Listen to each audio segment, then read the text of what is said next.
Assalamualaikum warahmatullahi wabarakatuh. Innal hamdalillah nahmaduhu wa nasta'inuhu wa nastaghfiruh wa na'udzu billahi min shururi anfusina wa sayyiati a'malina. May yahdihillahu fala mudilla lahu wa man yudlil fala hadiya lahu. Ashhadu an la ilaha illallah wahdahu la syarika lah wa ashhadu anna Muhammadan abduhu wa rasuluh la nabiyya ba'd. Allahumma salli wa sallim ala nabiyyina Muhammadin wa ala alihi wa sahbihi wa man tabi'ahum bi ihsan ila yaumiddin, amma ba'd. Para ikhwah dan akhwat, Bapak Ibu yang dirahmati dan dimuliakan Allah, kembali kita ungkapkan syukur kita kepada Allah atas nikmat, rahmat dan karunia Allah.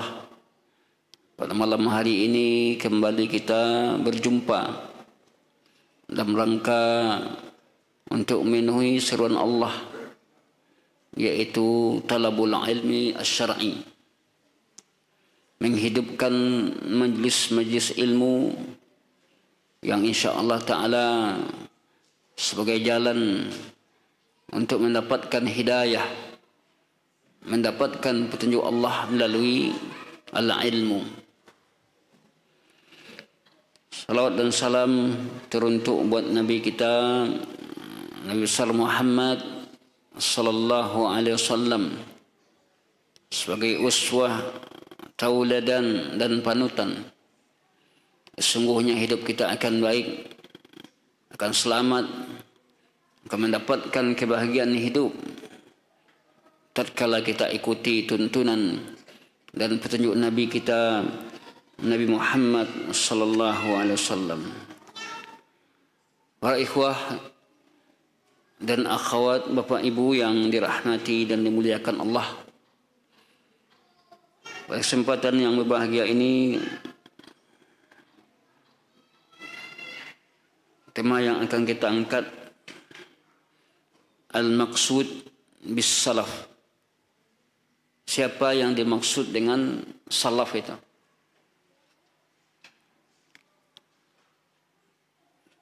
Sering kita mendengar kalimat-kalimat salaf, namun siapakah yang dimaksud salaf sesungguhnya? Secara bahasa kita telah menjelaskan dalam pertemuan kita yang lalu, salaf artinya adalah para pendahulu di kalangan nenek moyang kita, orang-orang terdahulu.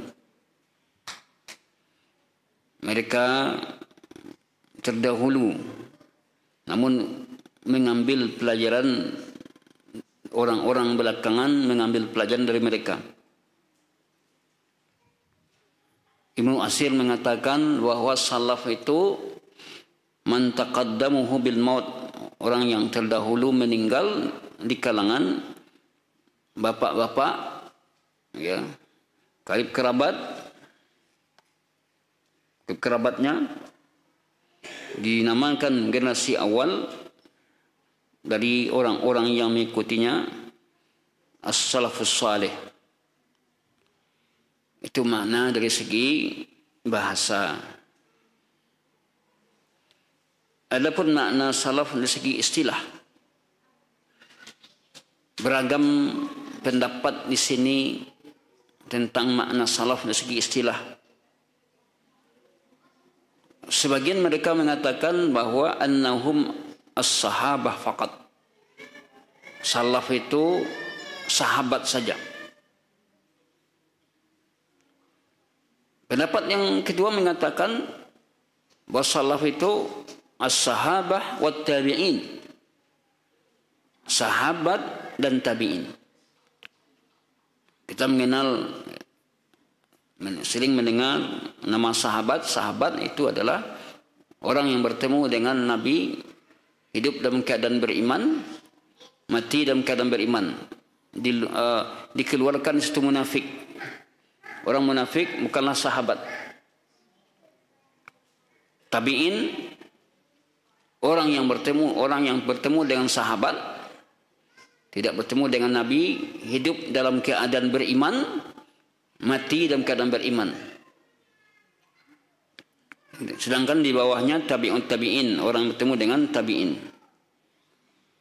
Pendapat yang ketiga mengatakan salaf itu adalah sahabat, tabi'in, dan tabi'ut tabi'in.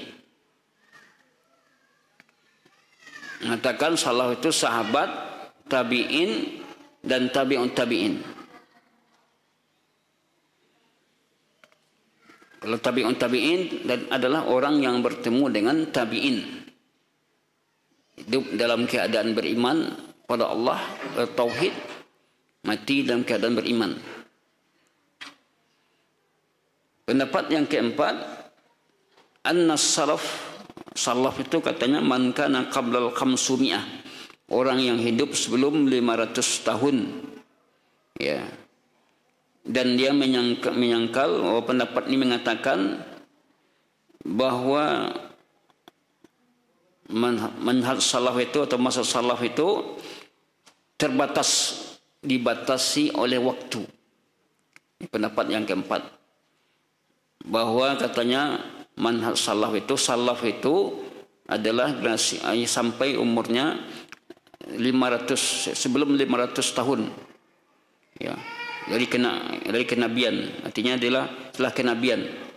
Dan dia menyangkal bahwa salaf itu terbatas pada masa-masa tertentu saja, yang sudah ditentukan, tidak melewati itu. Pemikiran ini berkembang, ya, atas orang-orang yang membatasi salaf itu hanya pada generasi tertentu lewat dari tidak salaf. Maka katanya pembatasan zaman ini mencukupi memahami batasan salaf. Di mana dia membatasi salaf itu adalah dari segi 3 kurun yang utama. Berdasarkan hadis yang diriwayatkan, khairul quruni qarni tsummal ladina yalunahum tsummal ladina yalunahum. Mereka membatasi bahwa salaf itu hanya 3 kurun pertama. Khairul quruni qarni, ini yang pertama, sebaik-baik kurun adalah kurunku. Tsummal ladina yalunahum tsummal ladina yalunahum. Berdasarkan hadis tersebut. Namun tentu timbul pertanyaan berdasarkan buku ini, kitab ini, As-Salafiyah alal Jad, Kun Salafiyan alal Jad. Timbul pertanyaan di sini,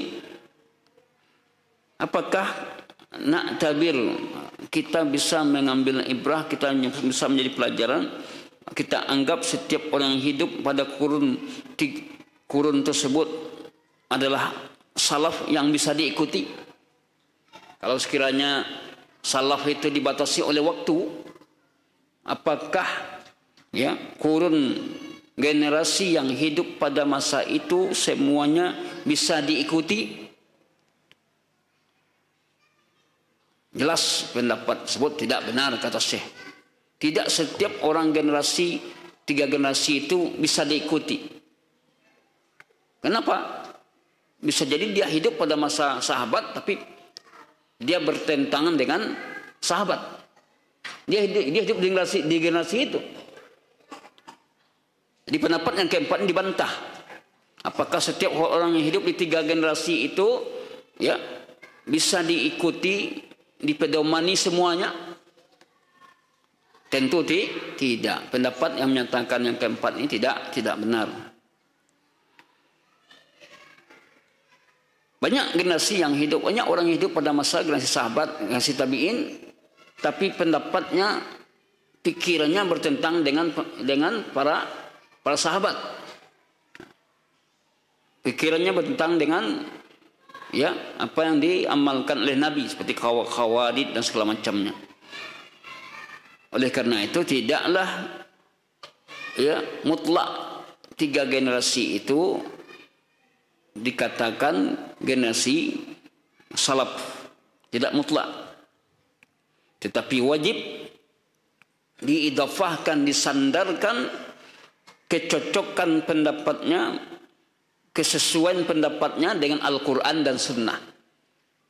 Bisa jadi dia hidup di generasi sahabat, tapi pendapatnya bertentangan dengan Al-Quran dan Sunnah. Tentu tidak bisa jadikan pedoman. Siapa yang menyelisihi Alkitab dan Sunnah, maka tidaklah dikatakan salafi. Yang menyelisihi Alkitab dan Sunnah tidak dikatakan salafi, meskipun dia hidup di hadapan sahabat dan tabi'in. Ini yang rajih dan yang kuat. Oleh karena itu, keberadaan seseorang pada zaman itu tidak mencukupi dia dihukum bahwa dia berada pada mazhab salaf. Selagi ya, kalau tidak sesuai dengan Al-Quran dan Sunnah.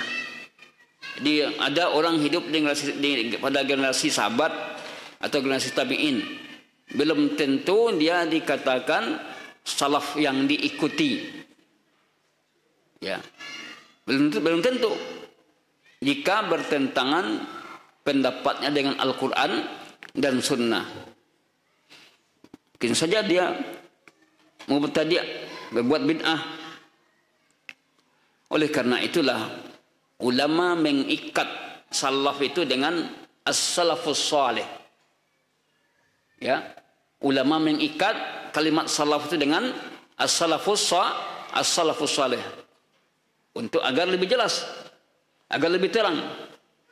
Karena tidak setiap orang terdahulu itu bisa diikuti. Kenapa? Kalau sekiranya ra'yunya, pendapatnya menyisihi Al-Quran dan Sunnah, meskipun dia hidup di hadapan sahabat atau di hadapan tabi'in. Ikhwatuna fiddin yang dirahmati dan dimuliakan Allah. Oleh karena itu, Al-Imam As-Safarini mengatakan yang dimaksud dengan mazhab salaf adalah ma kana alaihi sahabah al-kiram, adalah yang mereka mencontoh para sahabat yang berada dalam mazhab sahabat, ya, dan para tabi'in yang mengikuti dengan baik, wa atba'uhum, dan pengikut-pengikut tabi'in, para imam-imam din yang disaksikan keimamannya, diakui keberadaannya, manusia mentalaki perkataan mereka. Duna man rumiya bi bid'ah, bukan orang yang dituduh dengan bid'ah. Adapun orang yang dituding sebagai bid'ah, maka tidak dikatakan salaf. Atau dikenal dengan lakap gelar yang tidak diredai, Khawarij, tidaklah salaf. Meskipun cikal bakal Khawarij sudah ada pada masa sahabat, tidak dikatakan salaf. Rafidah, ya, Syiah Rafidah, tidak dikatakan salaf, meskipun dia hidup pada masa tabi'in semuanya. Tetapi kenapa tidak dikatakan dia salaf? Karena ra'yunya mukhalafah, bertentangan dengan Al-Quran dan Sunnah. Qadariyah, Murji'ah, Jabariyah, Jahmiyah, dan Mu'tazilah, semuanya itu, ya, jelas bahwa mereka tidak dikatakan salaf, meskipun dia hidup di masa salaf. Kenapa? Karena pemikirannya bertentangan dengan Al-Quran dan Sunnah. Ikhwatul fiddin yang dirahmati dan dimuliakan Allah. Faqayyada as-salaf alladhi maka dikaitkan salaf itu yang diikuti, salaf yang diikuti dengannya, yaitu orang yang mimman syuhida bil imamah, yang disaksikan keimamannya, lam yurma bi bid'ah, tidak dituding melakukan perbuatan bid'ah. Kalau dia dituding melakukan perbuatan bid'ah walaupun dia generasi terdahulu, ya, maka tidak dikatakan salaf. Falaisa kullu salafin yuqtada bihi, tidak setiap generasi terdahulu diikuti. Batasannya tadi apa? Sekiranya ra'yunya, pendapatnya bertentang dengan Al-Quran dan Sunnah.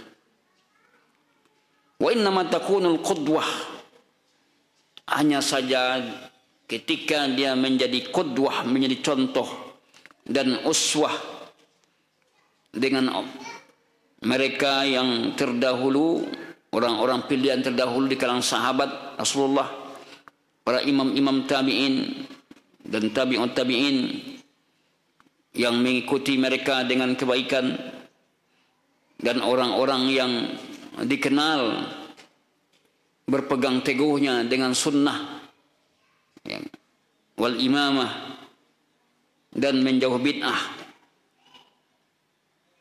dan memperingatkan orang dari berbuat bid'ah tadi.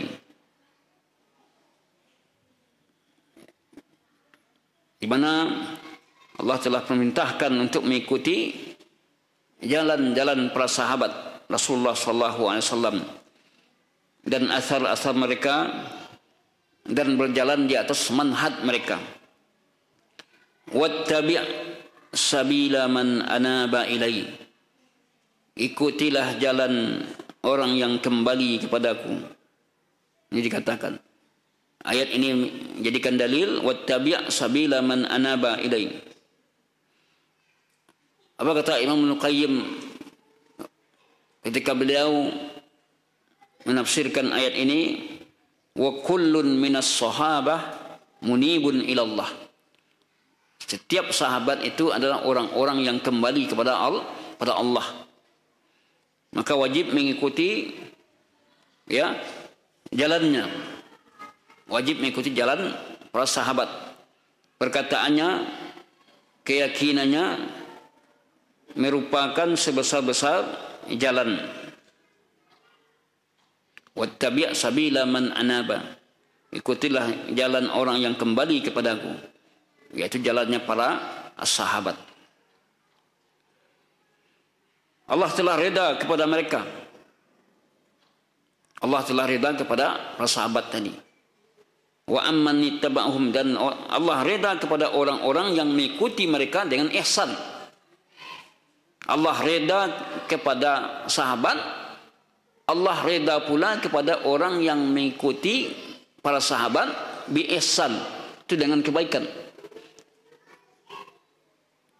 Ayat tentang ini ma'ruf, ayat tentang masalah ini cukup kita kenal. At-Taubah ayat 100. A'udzu billahi minasyaitonir rajim. Was-sabiqunal awwaluna minal muhajirin wal ansar. Was-sabiqunal awwalun, generasi terdahulu, minal muhajirin wal ansar, di kalangan kaum muhajirin dan ansar. Disebutkan generasi terdahulu di kalangan muhajirin dan ansar. Ayat ini menjelaskan keutamaan kaum muhajirin dan ansar. Langsung disebutkan namanya, muhajirin dan ansar. Muhajirin dulu, baru ansar. Walladzina taba'uhum bi ihsan, orang-orang yang mengikuti mereka dengan kebaikan. Tidak dibatasi muhajirin dan ansar saja, tapi diikuti oleh orang-orang yang mengikuti mereka dengan kebaikan. Apa sikap Allah? Apa sikap Allah terhadap mereka? Radhiyallahu anhum, Allah reda kepada mereka. Waradu'an, mereka pun reda terhadap Allah. Wa a'adda lahum, Allah janjikan untuk mereka jannatin tajri min, surga yang mengalir, ya, di bawahnya tahtahal anhar khalidina fiha, mereka kekal dalamnya. Dzalikal fawzul azim, itulah kemenangan besar. Ayat ini jelas menjadikan rekomendasi Allah terhadap kemuliaan generasi sahabat. Kemuliaan generasi sahabat di kalangan Muhajirin dan Ansar, dan generasi yang mengikuti mereka dengan kebaikan, mengikuti manhaj mereka dan akidah ibadah. Kemudian juga ayat ini menjelaskan keredaan Allah terhadap generasi sahabat. Sebagian orang mengatakan sahabat semua Jawa, hum rijal wa nahnu rijal. Mereka laki-laki, kita laki-laki juga. Semua kita dengan sahabat. Iya, mereka laki-laki, tapi kita tidak mendapatkan keridhaan Allah langsung. Allah yang memberikan rekomendasi bahwa Allah reda kepada mereka. Makanya orang-orang yang tidak memahami ayat ini, atau orang-orang yang belum memahami tentang kemuliaan sahabat ini, mereka tidak mengakui atau menganggap remeh para sahabat. Mereka lebih mendahulukan akalnya. Ini Allah yang menyatakan kemuliaan para sahabat. Itu generasi Muhajirin dan Ansar dan orang-orang yang mengikutinya. Kalau tidak ada walladzina tabauhum bi ihsan ini, tentu cukuplah generasi Muhajirin dan Ansar saja yang dimuliakan. Tapi dengan adanya walladzina tabauhum bi ihsan dan orang-orang yang mengikuti mereka dengan kebaikan, masuk di sini tabi'in, masuk dalam ayat ini tabi'un tabi'in, masuk di sini orang-orang, setiap orang mengikuti mereka adalah reda Allah terhadap mereka. Tentu yang teratas di sini adalah generasi Muhajirin dan Ansar. Allah reda kepada mereka. Kemudian Allah janjikan untuk mereka jannat, surga-surga yang mengalir di bawahnya sungai. Jadi surga itu banyak bertingkat. Bukan jannatun, jannat menunjukkan jamak. Surga itu ibarat taman. Jannah itu taman. Bukan seperti hotel-hotel bertingkat. Tidak. Taman di depannya ada kebun-kebun. Dan ada buah-buahan yang siap untuk disantap. Khalidina fiha, mereka kekal dalamnya. Ya. Orang kalau sudah masuk surga, tidak ada cerita keluar dari surga. Kalau masuk neraka, bisa ada keluar dari neraka dan masuk surga. Kalau sudah masuk surga, tidak dikeluarkan lagi untuk masuk neraka. Karena seseorang kalau sudah masuk surga, dia sudah mengalami fase penghisapan, dihisap amalnya, baru dia masuk surga. Ikhwatuna fiddin yang dirahmati dan dimuliakan Allah. Idzan falaysa minal ibtida' fi syai'in ay yatasamma ahlus sunnah bis salafiyyin. Bukanlah perkara bid'ah apabila ahlus sunnah menamakan dirinya as-salafiyyin. Bukanlah adalah bid'ah kalau ahlus sunnah itu menamakan dirinya as-salafiyyin. Bahkan mustalah as-salaf, istilah salaf itu sama benarnya, sama sempurna atau sama-sama dengan istilah Ahlus Sunnah wal Jamaah. Yusawi tamaman, ya, sama benar dengan istilah Ahlus Sunnah. Istilah salaf itu sama benar dengan istilah Ahlus Sunnah wal Jamaah. Dari mana kita mengetahui? Wa yudriku dzalika bitta'ammul. Diketahui itu ketika memperhatikan makna-makna kalimat tadi, berkumpulnya setiap dari istilah-istilah itu pada hak sahabat. Sahabat dia mengikuti sunnah Nabi, maka dikatakan sunni atau ahlu sunnah. Sahabat generasi terdahulu ada apa dari sahabat? Jadi ahlu sunnah, ada salafiyin. Istilah kedua istilah itu ada pada diri sahabat. Maka orang yang mengikuti dikatakan salafiyin. Orang yang mengikuti dikatakan sunni. Mereka sama-sama, istilah itu sama-sama. Maka sebagaimana juga sah kita mengatakan diri kita sunni penisbatan kepada ahlu sunnah. Sunni penisbatan kepada ahlu sunnah. Sah kita mengatakan salafiyun, bukan wahabiyun. Nah, salafiyun. Sekarang kan kita marah orang mengatakan salafi wahabi. Nah, ada. Tak dikenal wahabi itu, tak dikenal. Kalau wahabi itu gelar-gelar yang diberikan oleh musuh-musuh dakwah Syekh Muhammad bin Abdul Wahab. Kalau salafi ya para ulama kita jelas telah memasyhurkan istilah salafi ini. Nisbat kepada salaf. Ya. Nisbat kepada salaf. Jadi kalau kita katakan kaji salaf, kajian salaf, iya. Menisbatkan pengajian ini kepada para pendahulu kita. Kajian salaf. Atau kajian sunnah. Membuat kajian baru loh, kajiannya kajian sunnah. Sebenarnya tidak baru. Kajian sunnah itu tidak baru. Kajian salaf itu tidak baru. Kenapa? Yang dikaji itu yang dahulu, kalau baru itu bid'ah. Kajian sunnah bukan kajian baru. Penamaan sunnah tadi dinamakan sekarang untuk membedakan dengan kajian-kajian yang tidak berdasarkan sunnah. Kajian salaf adalah kajian yang mendasari pemahamannya kepada para salaf, bukan kajian baru. Nah, keliru orang mengatakan kalau kajian salaf, kajian sunnah, kajian baru, kajian lama. Ya. Jadi kalau ada nanti orang mengatakan antum kajian baru loh kemana? Nah, itu baru betul. Ya. Antum tahu yang kita kaji yang diajarkan Nabi kan, apakah yang diajarkan Nabi itu baru? Ikhwatul fillah yang dirahmati dan dimuliakan Allah. Maka sah kita mengatakan sunni penisbatan kepada ahlus sunnah. Sunni penisbatan kepada ahlus sunnah.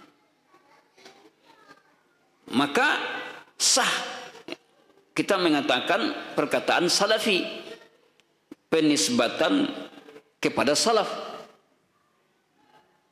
Sunni menisbatkan kepada sunnah. Berusaha untuk memahami agama ini berdasarkan sunnah Nabi, bukan akal. Salafi penisbatan kepada salaf. Nah, dua istilah ini ada pada diri sahabat, tidak keluar dari sahabat, baik dia sunni atau as-salafi. La farqa izan. Jadi Syekh mengatakan tidak ada bedanya itu kedua istilah tadi, salafi nisbatun ila salaf, sunni penisbatan kepada sunnah. Fa innahu ba'da wujudil firaq wa husul al-iftiraq asbaha madlul salaf muntabikan. Nah, kapan munculnya istilah sunnah ini dan istilah salaf, istilah sunnah? Dulu kan Islam saja. Orang Islam, orang tetap kita mengatakan orang Islam, tapi muncul istilah ini setelah berkembangnya kelompok-kelompok yang menyimpang dalam agama. Ya. Kelompok firqah-firqah yang menyimpang pemahaman akidahnya, pemahaman ibadah dalam agama, ya. Berkembangnya ini untuk membedakan pemahaman tersebut, muncullah istilah sunni. Karena ada pemahaman yang mendasari pemahaman dengan akal. Untuk menisbatkan pemahamannya kepada para sahabat pendahulu kita, muncul istilah salaf, salafi, membedakan pemahaman dengan orang-orang belakangan yang bertentangan dengan pemahaman salaf. Nah, itu para ikhwah yang dirahmati dan dimuliakan Allah. Jadi bukan yang baru, istilah itu muncul belakang, dan istilah yang dibuat ini istilah yang hak, yang benar, keberadaannya ada. Maka pada pelajaran terdahulu, orang-orang ahli bid'ah dia membuat istilah itu ada kalanya dari pemahamannya Rafidah, Rafidi, ada kalanya mereka membuat istilah dari pendirinya, pendiri. Islam tidak memakai istilah dari pendiri tadi. Qadiri, tarikat Qadiri, nama ya pencetusnya Qadiriyah, Qadir. Islam tidak menisbatkan pemahaman kepada pendirinya. Kalau pendirinya, pemahaman pendirinya itu Muhammadi, tidak disebutkan kepada demikian. Maka Syekh mengatakan, sungguhnya setelah terjadinya perpecahan berbagai macam kelompok dan terjadinya iftirak, jadilah istilah salaf tadi diarahkan sesuai dengan terhadap orang yang menjaga manhafaza ala salamatil aqidah. Jadi ketika istilah salaf itu muncul, maka istilah salaf ini ditujukan kepada siapa? Kepada orang yang menjaga keselamatan akidah dan manhaj. Keselamatan akidah dan manhaj sesuai dengan pemahaman para sahabat, sesuai dengan pemahaman para sahabat dan generasi-generasi yang utama. Jadi istilah salaf itu ketika banyak terjadi perpecahan diarahkan kepada orang yang menjaga keselamatan akidah, ya, keselamatan manhaj sesuai dengan pemahaman para sahabat dan generasi terbaik, kurun terbaik. Wa yakunu hadzal mustalah as-salaf. Maka jadilah istilah ini dikenal dengan salaf, kesamaan dengan nama-nama syar'i yang lain seperti Ahlus Sunnah, Taifah Mansurah dan yang lain-lainnya yang telah kita pelajari pada pertemuan kita yang lalu. Ikhwatina fiddin yang dirahmati dan dimuliakan Allah. Berikutnya adalah izharu mazhabis salaf wa bayanu mauqifihim min ahlil bid'ah. Menampakkan mazhab salaf dan bagaimana sikap mereka terhadap ahlul bid'ah. Nabi mengatakan, alaikum bisunnati wa sunnatil khulafa'ir rasyidin al-mahdiyyin. Hendaklah kalian berjalan di atas sunnahku dan sunnah khulafa' ar-rasyidin al-mahdiyyin. Tamassaku biha, berpeganglah dengannya. Wa'addu 'alaiha bin nawajis, dan gigitlah atasnya dengan gerahammu erat-erat. Disuruh untuk menggigit sunnah ini dengan geraham erat-erat. Wa iyyakum wa muhdatsatil umur, jauhilah oleh kalian perkara-perkara baru. Perkara-perkara baru ini dalam hal agama, din. Kalau dalam muamalah banyak sekali perkara baru. Ya, kok perkara baru kok? Ya, mic ini, kamera ini perkara baru. Yang dimaksud jauh yang baru ini muhdatsat fid din, perkara baru yang berhubungan dengan agama.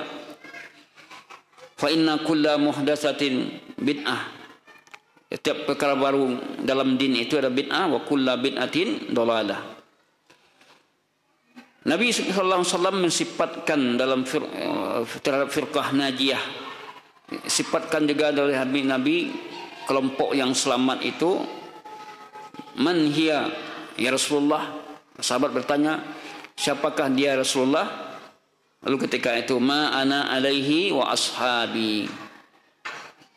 Ma ana, apa yang saya di atasnya dan sahabat-sahabatku. Kemudian Ibnu Mas'ud mengatakan, man kana mustannan, siapa yang mengambil sunnah, falyastanna,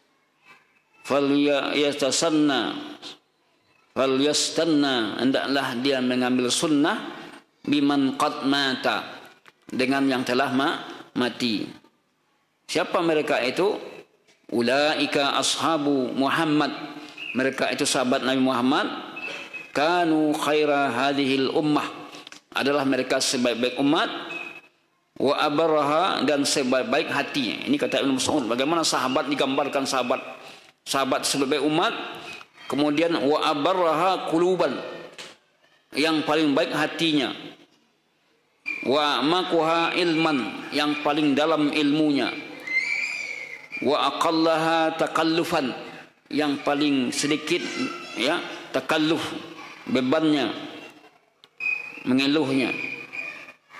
Qaumun, mereka adalah kaum ikhtarahumullah, Allah telah memilihnya, lisuhbati nabihi, untuk bersahabat dengan nabinya. Wa naqala dinahu, dan menukilkan agamanya. Tashabbahu bi akhlaqihim, maka contohlah dengan akhlak-akhlak mereka. Wa taraikihim, jalan-jalan hidup mereka.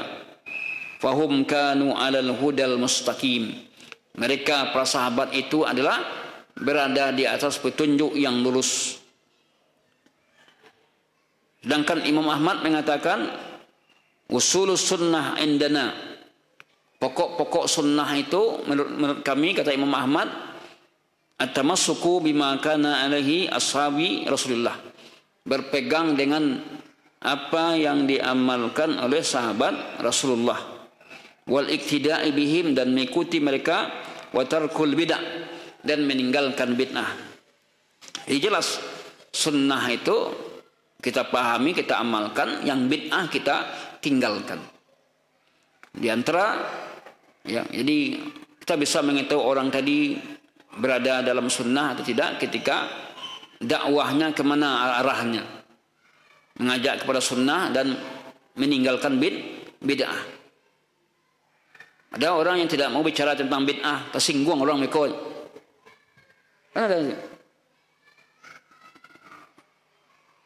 Tidak demikian. Kita mengetahui kejelekan agar menghindarkan masyarakat dari kejelekan tadi, bukan untuk berbuat jelek. Nabi sudah mengingatkan, wa iyyakum muhdatsati umur, jauhilah oleh kalian perkara yang baru. Ada orang yang dalam dakwahnya hanya baik-baik saja, yang tidak, artinya sunnah disampaikan tapi bid'ah tidak pula dikaji. Keduanya ada keseimbangan, sunnah dan bid'ah itu ada keseimbangan dalam kajian. Wa mazala aimatus sunnah, senantiasa ulama, para imam-imam sunnah atau pemimpin ulama-ulama sunnah tadi, jailan ba'da jal, generasi setelah generasi berganti, silih berganti generasi ulama tadi, yad'una ila ittiba'is salafis salih, semua mereka mengajak untuk mengikuti para salafis salih.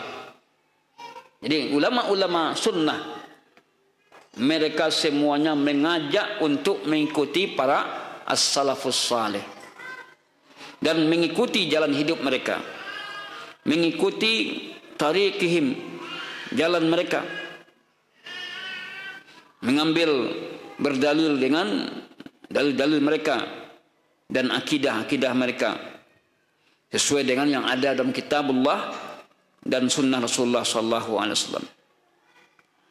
Fa illam yajidu fihi ma, jika mereka tidak menemukan pada keduanya, pada Al-Quran dan sunnah, fa bima sabata, atau yang sudah ditetapkan dari para salafus saleh dan tabi'in, wa tabi'ut tabi'in, yang dikenal dengan al-ma'ruf anhum al-imamah fi sunnah, Berkata Imam Ibnu Katsir dalam menafsirkan thumma stawa 'alal 'arsy, kemudian dia istiwa, bersemayam dia, ya, naik ke langit. Maka dalam menafsirkan ayat ini banyak perkataan-perkataan, ya, banyak pendapat-pendapat.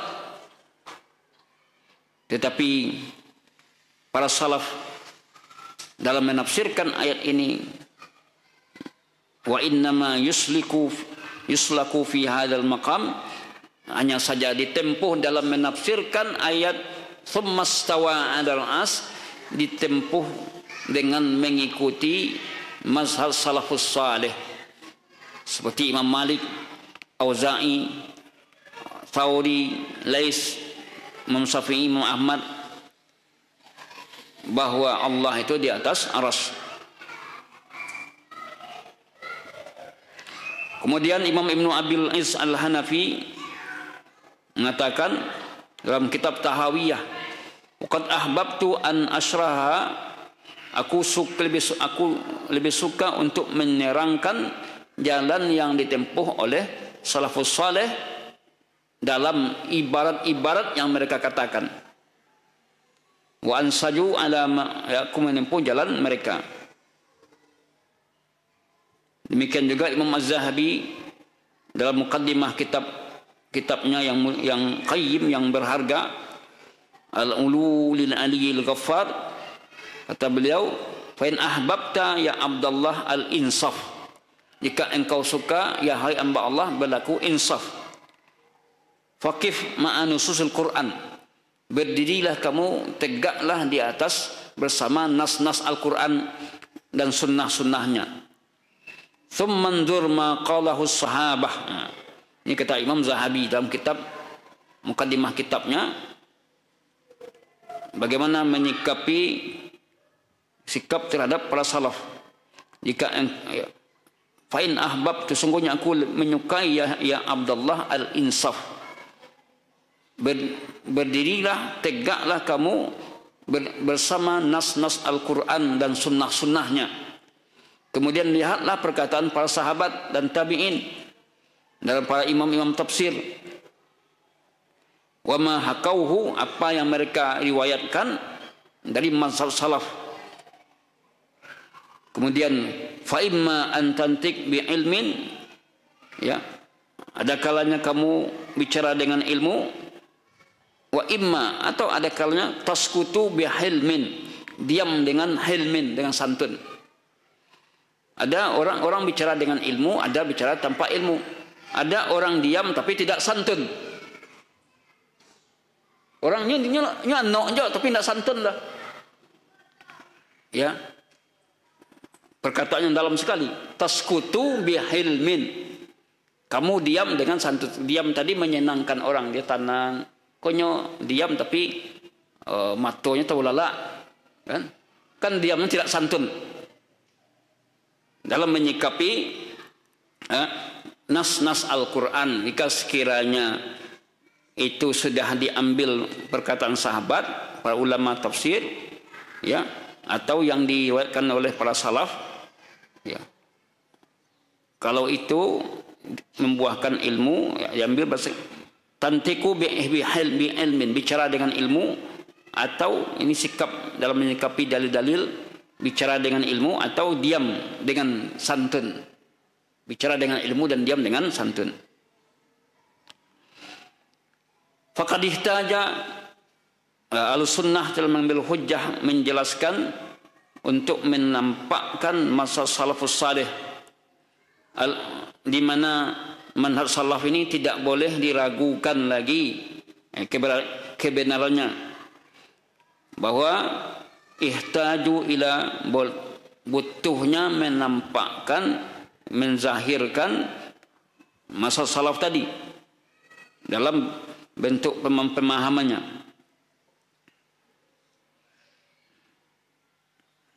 Wastadiluna ala aqwalihim, mereka berdalil dengan perkataan mereka dan mazhab mereka dengan nas-nas Alkitab dan Sunnah. yunzilunaha ala araihim, mereka menurunkan atas pendapat-pendapat mereka, yusrifunaha amman dalat alaihi, ini memalingkan, ini kelompok-kelompok yang menyimpang. Mereka berdalil juga dengan Al-Quran, berdalil juga dengan sunnah, tapi mereka mengarahkan berdasarkan pendapatnya. Jadi kelompok-kelompok yang bertentangan dengan para salaf, dalilnya Quran sunnah juga, tapi dalam memahaminya mengarahkan kepada pendapatnya, ya.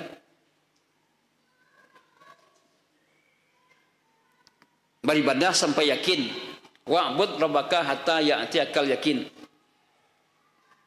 sembahlah Tuhan kamu sampai yakin. Kan dalilnya Quran.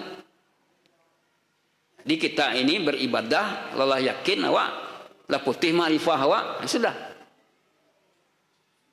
Mereka berdalil dengan Al-Quran. Ada orang-orang yang menyimpang dari jalan agama berdalil dengan Quran juga, tapi mereka tafsirkan berdasarkan pendapat. Yakin itu para ulama salaf mengatakan makna yakin itu apa? Ya, al-maut. Beribadahlah kamu sampai mati. Ya. Beribadah sampai mati, bukan sampai yakin. Kalau lah yakin, itu tidak beribadah. Nah. Jadi orang-orang yang bertentang dengan salaf, mereka juga mengambil dari dalil dari Al-Quran dan juga dari sunnah. Namun mereka turunkan dalil tadi berdasarkan pendapat mereka. Quran dia yang dibacanya, sunnah yang dibacanya, namun mereka turunkan dalil tadi dalam memahaminya berdasarkan pendapat mereka. Nah, barangkali tercampur perkara itu, ya, talbis, tercampur yang terhak dengan yang batil, terbawa oleh kebanyakan manusia. Manusia terbawa oleh pemahaman tadi, maka disinilah butuh manusia untuk menampakkan mazhab salaf, bagaimana para salaf dalam menyikapi hal tersebut atau pendapat tersebut. Maka para ulama di kalangan para imam-imam sangatlah mereka antusias untuk menjelaskan apa yang mereka sebutkan dan apa yang mereka katakan dari masalah-masalah akidah. Mereka mendasari perkataan mereka itu dengan perkataan orang terdahulu di kalangan sahabat, di kalangan para salaf, di kalangan sahabat dan tabi'in. Untuk apa? Untuk mengetahui pendapat yang menyelisihi hal demikian itu, bahwa ini tidaklah para salaf mengatakan. Persoalan akidah, persoalan ibadah.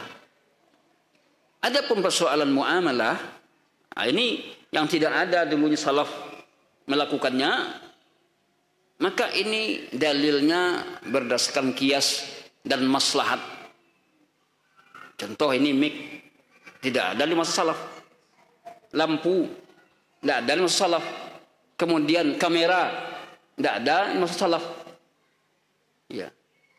Maka di sini karena ini adalah masalah kontemporer, ulama di sini berijtihad terhadap hukum tersebut.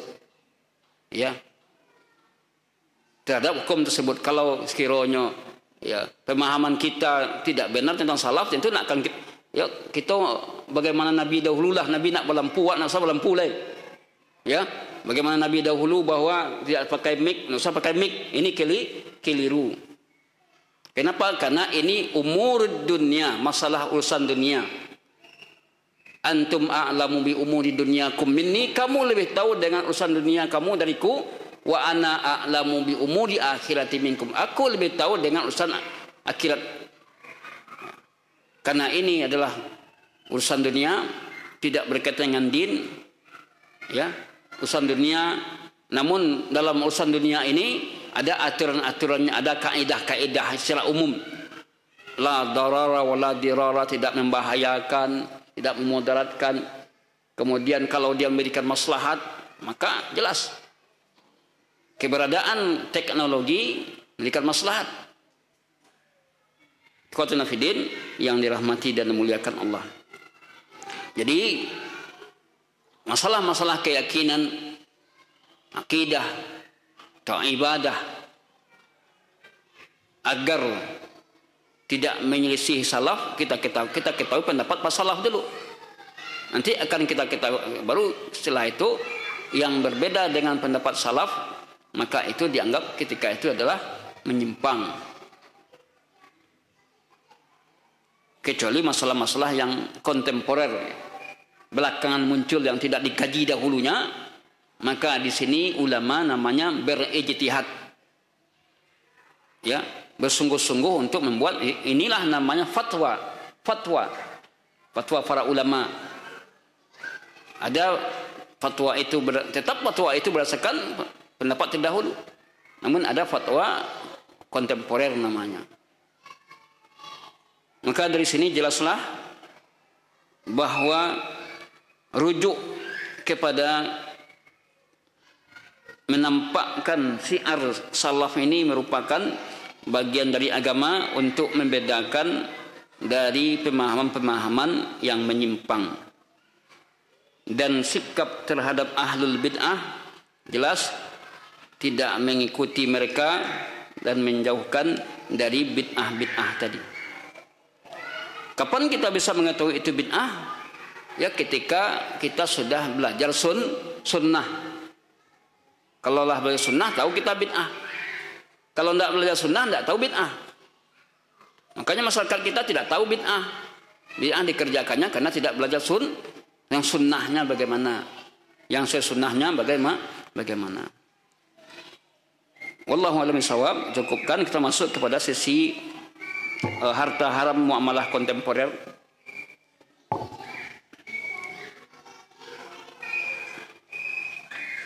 Kitab ini kalau tidak dibaca-baca maka dia tidak terbaca, tidak terbahas nanti. Makanya perlu dibaca-baca juga.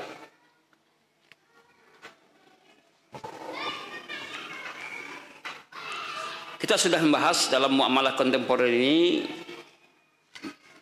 di antaranya kita sudah membahas yaitu pengantar pendahuluan tentang apa itu harta haram, harta yang didapatkan dari jalan yang haram, yang dari jalan yang tidak diridai oleh Allah Subhanahu wa taala. Kemudian kenapa kita apa tujuannya memahami harta haram itu, agar kita tidak terjerumus ke dalam yang haram. Sebagian besar hidup kita ini terkait dengan mencari harta. Maka jangan sampai kita mencari harta yang haram. Banyak manusia tidak peduli dengan halal haram. Kemudian juga kita sudah menjelaskan dampak harta haram terhadap pribadi dan umat. Apa dampaknya? Di antaranya adalah dampak harta haram tadi, perbuatan mendurhakai Allah. Karena Allah suruh kita wa kulu mimma razaqakumullah halalan thayyiban, makan dari apa yang Allah rezekikan halal lagi baik. Perintah Allah. Mendurhakai Allah termasuk berbuat dosa. Kemudian juga kita sudah menjelaskan ya, agar mencari harta yang halal. Allah perintahkan Rasulnya untuk mencari yang halal. Kemudian memakan harta haram ciri khas kelompok mayoritas Yahudi. Orang Yahudi itu kerjanya makan yang haram. Ya, itu kayak Yahudi. Makanya tidak heran kita di zaman sekarang kalau Yahudi melakukan hal-hal yang haram, menguasai perekonomian dan segala macam dengan berbagai cara, karena itulah tujuan hidup mereka. Kemudian azab api neraka yang akan didapatkan bagi orang yang memakan harta haram.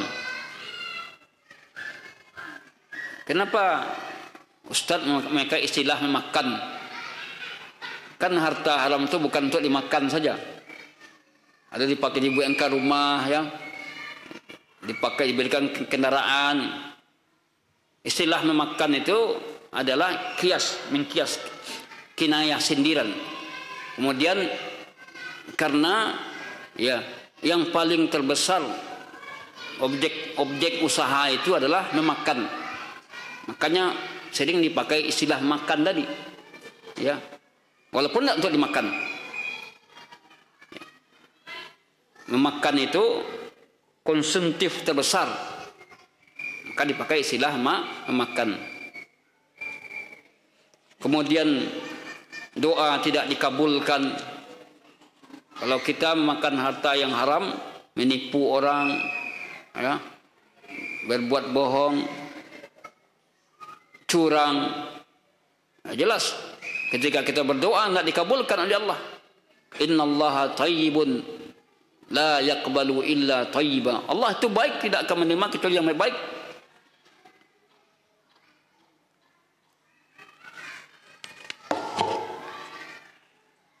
Kemudian harta haram merupakan penyebab kehinaan, kemunduran umat Islam ketika mereka mengkonsumsi harta haram tadi. Riba umpamanya sekarang ini yang menyebabkan kita perekonomian kita mundur adalah karena riba. Kenapa Arab Saudi tidak ada moneter di Saudi? Tidak ada moneter situ loh. Karena mereka tidak praktekkan riba tadi. Kalau kita lihat dunia perekonomian di Indonesia ini hampir sebagian besar adalah praktek riba banyak muncul dalam dunia usaha, dalam dunia kerja, dalam dunia perbankan, bahkan ya para pegawai-pegawai tidak lepas dari bank atau bank riba tadi. Ada orang yang lah pensiun terkait dengan riba. Lah pensiunnya, lah mati. Tapi karena bujukan rayuan orang-orang ya ahli riba ini jelas mereka membujuk dan merayu bagaimana mereka meminjam uang terus di bank dengan bunga sekian. Kemudian harta haram menyebabkan merajalelanya pertanda akan azab Allah akan turun. Kalau sudah muncul berkembang harta haram ini, maka azab Allah akan muncul. Kemudian solusinya apa? Nah, ini sudah juga telah kita jelaskan solusi dari harta haram ini untuk menghindari ini. Maka di zaman sahabat dulu, zaman Umar bin Khattab, Umar bin Khattab radhiyallahu anhu dan para sahabatnya, mereka mengadakan pemeriksaan ke pasar-pasar terhadap pedagang-pedagang yang tahu dengan fikih muamalah. Jadi zaman Umar bin Khattab diceklah para pedagang-pedagang yang tahu dengan fikih muamalah boleh berdagang, yang tidak tahu dengan fikih muamalah dikeluarkan dari pasar. Kalau dibuat cara seperti itu di negeri kita bagaimana? Tidak ada orang mengalih karena mata nunggu dia waktu itu riba itu nak jaleh dah. Karena para sebagian pedagang itu hanya mengandalkan kepintaran saja, kecerdikan, tidak mendasari sesuai dengan syariat. Ya. Itu yang dilakukan oleh Umar bin Khattab radhiyallahu an. Apa kata beliau? La yabi' fi suqina illa man qad tafaqaha fid din. Tidak boleh berjual beli di pasar kami kecuali orang yang sudah tafakuh fiddin, insyaallah paham dengan agama. Maka para pedagang-pedagang paham dengan agama, Allah berikan keberkahan dari hartanya. Pedagang-pedagang yang tidak paham dengan agama, yang kerjanya menipu orang, jelas nampak pembeli itu awam, tidak tahu dengan harga, dinaikkan harga tinggi-tinggi. Nampak dia arok dia barang tadi, berharap membeli barang tadi, ya, tidak ada belas kasihannya terhadap pembeli tadi. Ini yang dilakukan oleh Umar bin Khattab radhiyallahu anhu. Beliau menguji para pedagang satu persatu tentang kepahaman dengan fikih muamalah. Jika tak paham, keluar dari pasar, belajar dulu. Belajar dulu fikih muamalah, baru masuk pasar. Begitulah seharusnya umat Islam. Bahkan diriwayatkan, la yahillu lirrajul an yastaghilla bil bai' wasyira' ma lam yahfaz kitabal wiya'. Tidak halal bagi seorang laki-laki menyibukkan diri dengan berjual beli kecuali setelah dia menghafal kitab buyu', kitab jual beli. Ya.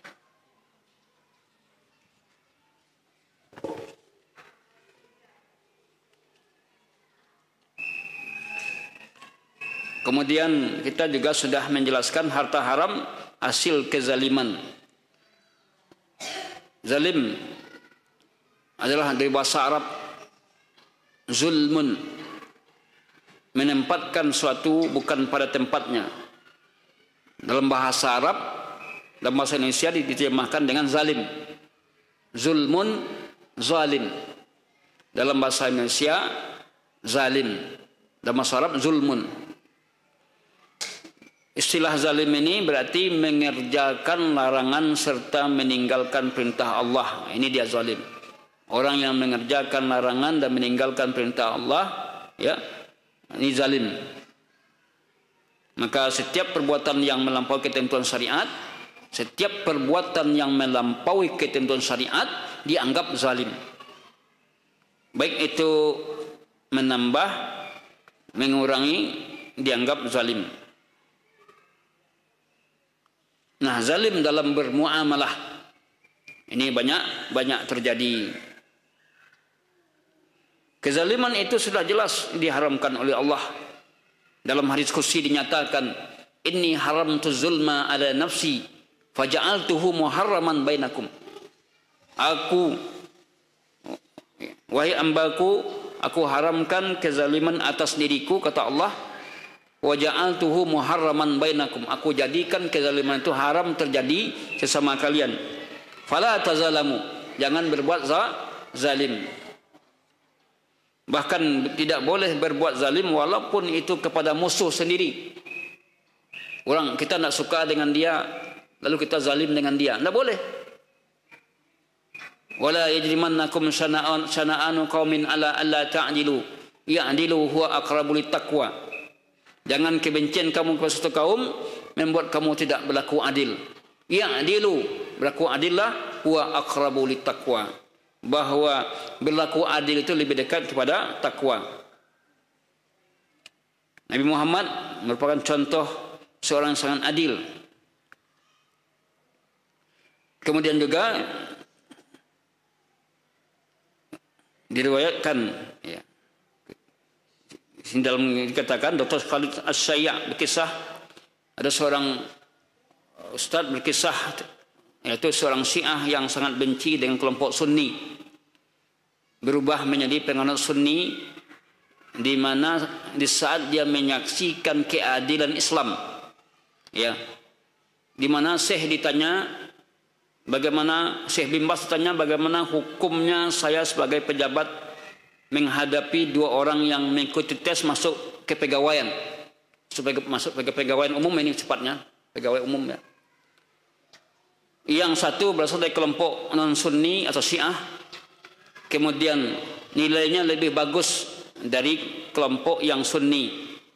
Apakah saya boleh mendahulukan yang Sunni? Ini. Jadi Syekh ditanya, ada dua orang yang tes. Yang satu adalah Syiah, ya, yang satu Sunni. Rupanya yang Syiah ini tinggi nilainya masuk pegawai, ya, mungkin bidang-bidang umum lah. Bagaimana? Apakah boleh saya mendahulukan yang Sunni? Apa kata Syekh? Tidak boleh engkau lakukan. Allah berfirman, wala yajrimannakum syana'anu qaumin ala alla ta'dilu i'dilu huwa aqrabu littaqwa. Jangan karena kebencian kamu kepada suatu kaum membuat kamu tidak berlaku adil. I'dilu huwa aqrabu littaqwa. Berlaku adillah, dia lebih dekat kepada takwa. melihat keadilan dalam Islam dan bagaimana fatwa Syekh tadi, maka seorang Syiah tadi yang awalnya membenci Islam, akhirnya awalnya dia membenci Sunni, akhirnya dia meninggalkan ajaran Syiahnya, dia kembali kepada Sunni, mengikuti Al-Quran dan Sunnah. Ini tentu dalam hal pekerjaan muamalah, pekerjaan umum ya, bukan guru pesantren. Guru pesantren tentu ya. Tapi pekerjaan umum seperti proyek-proyek atau bagaimana ya, pekerjaan umum mungkin pekerjaan yang bersifat dunia. Ada yang mendaftar 2 orang, tapi yang satu ini nilainya tinggi, sedangkan yang Sunni nilainya rendah. Maka tentu yang berhak didahulukan. Ini keadilan dalam Islam. Keadilan dalam Islam. Oleh karena itu, muamalah ini merupakan lahan subur untuk orang-orang lemah imannya. Banyak melakukan kezaliman dalam bermuamalah dan makan harta yang orang lain dengan cara yang batil. Oleh karena itulah perlu mengetahui kezaliman-kezaliman dalam bermuamalah. Kemudian kezaliman dalam bermuamalah, ada kezaliman terhadap hak Allah. Nah, ada kezaliman itu berhubungan dengan hak Allah.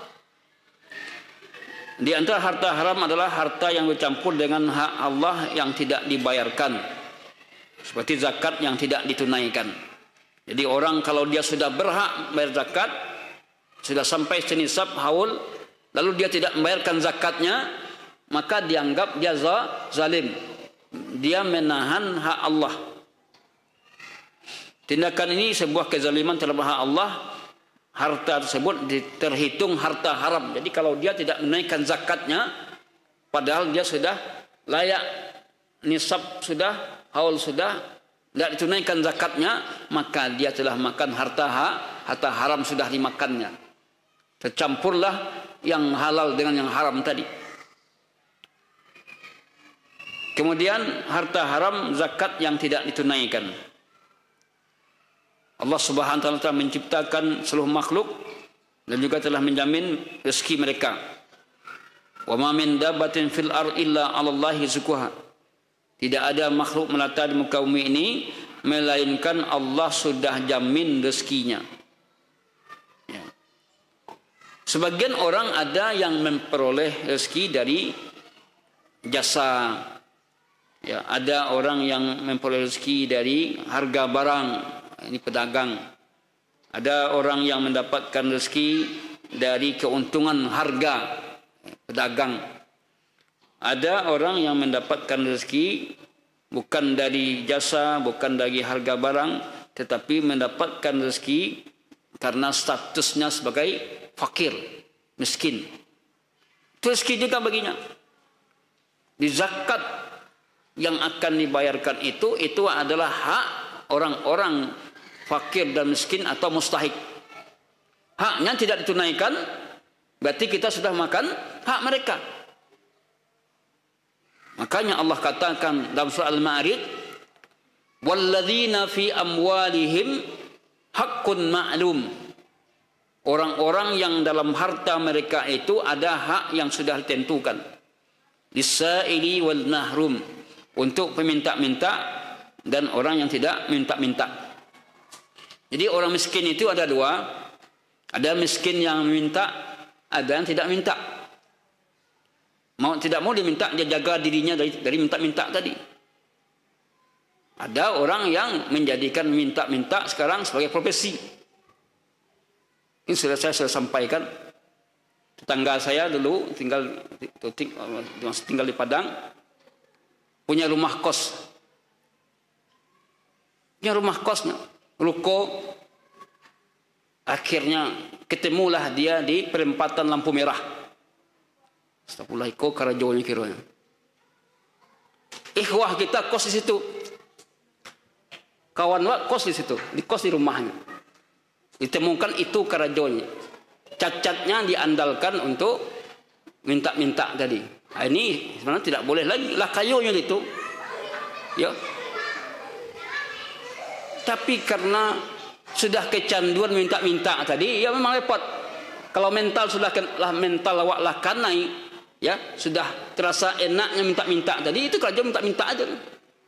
Malas bekerja, cacat diandalkan ya, untuk minta-minta tadi. Meminta-minta itu dibolehkan dalam keadaan darurat. Memang tidak ada usaha sama sekali, badan sakit, sudah cacat segala macamnya, kemudian tidak ada yang memberi, tidak ada yang membantu, dianggap fakir, kalau tidak mati.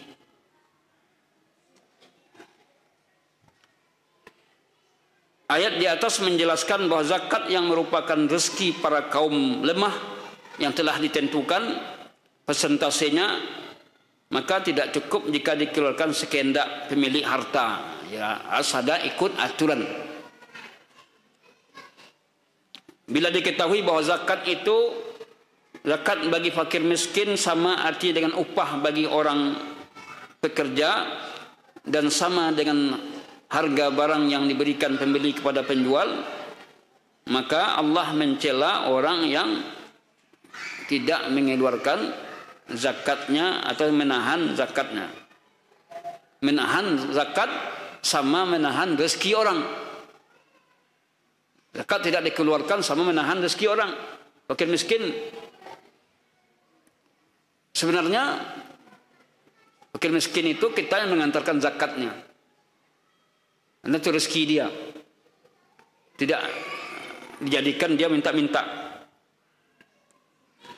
Pencelaan terhadap orang yang menahan upah buruh dapat dicerna oleh logika dan naluri manusia.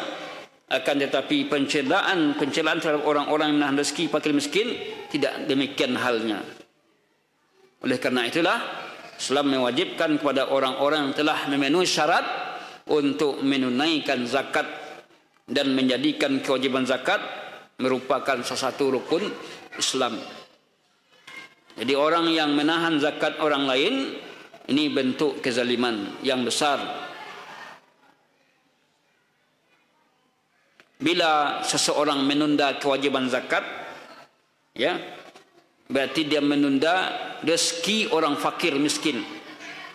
Maka Islam menjatuhkan sanksi kepadanya dengan memerintahkan pihak berwenang untuk menarik zakat dan menyita setengah hartanya. Kalau berlaku aturan Islam, ya, orang tidak mau membayar zakat tadi didatangi oleh petugas yang tunjuk oleh negara dan menyita sebagian hartanya karena tidak mengeluarkan zakat.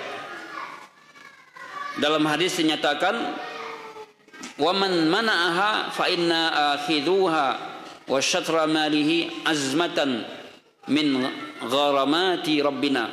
Siapa yang enggan menunaikan zakat, ya, yang enggan menunaikan zakat, maka akan kami tarik zakatnya dan menyita setengah hartanya. Kenapa syariat Islam itu tidak membedakan salat dengan zakat?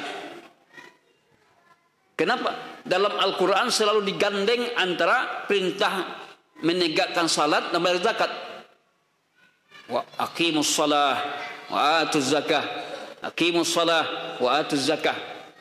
Ya. Makanya Khalifah Abu Bakar Siddiq memerangi orang yang tidak berzakat, diperangi oleh Abu Bakar Siddiq. Mereka ini meyakini zakat itu kan hanya di zaman Nabi. Nabi lah mati, tidak ada zakat lain.